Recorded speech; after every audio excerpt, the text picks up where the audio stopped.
Uday Samant sir आपल्या सोबत आहे. सर काय सांगणार, आज मंत्रिमंडळाचा विस्तार आहे, काय तयारी, फोन करणं सुरू झाले? नाही, आम्ही आताच नागपूरमध्ये आलोय सगळे. आता फोन कोणाला येत आहेत, काय येत आहेत त्याची माहिती आम्हाला तासाभरात मिळेल आणि आम्ही सगळे 4 वाजता मंत्रिमंडळाच्या विस्तारासाठी उपस्थित राहणार आहोत. काही धक्कातंत्र आहे शिवसेनेकडनं की मोठ्या नेत्यांना पुन्हा? आता धक्का तंत्र आहे की नाही फोन नंतरच कळेल ना. अजून तर कोणाला फोन आलेले नाहीत.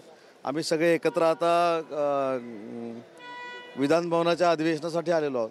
जनरली 36 तास आधी फोन जातात भावी मंत्र्यांना, अजून फोन गेले नाही मुख्यमंत्र्यांकडे, काही अडचणी आहेत? बघू ना, वाट बघू. योग्य काम करणाऱ्या संघटनात्मक महायुतीला पुढे नेणाऱ्या सगळ्यांना फोन येतील याची आम्हाला खात्री आहे. आणखी काय तयारी आहे? हिवाळी अधिवेशन नागपुरात उद्यापासून सुरू होत आहे, नवीन मंत्र्याचा शपथविधी आहे, काय? नाही, आज 4 वाजता जो शपथविधी आहे तो कोणाचा होणार आहे, कशा पद्धतीने होणार आहे ती आम्ही सगळी माहिती घेऊ आणि त्याच्यानंतर बोलून आम्ही विधानसभेच्या अधिवेशनासाठी आलोय आणि जे योग्य लोक आहेत त्यांना फोन येईल लवकर. किती वाजता फोन करणं सुरू होईल तुमच्या पक्षाकडनं? आता तासाभरात फोन येतील.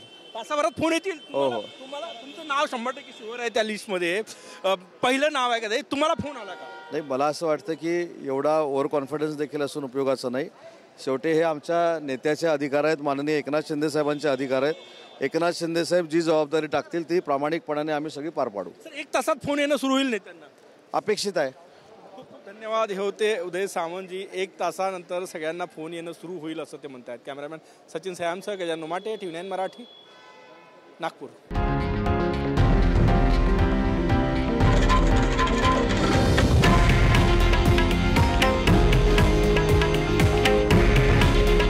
हे आहे देशातील नंबर 1 न्यूज नेटवर्क आणि आपण पाहत आहात TV9 मराठी.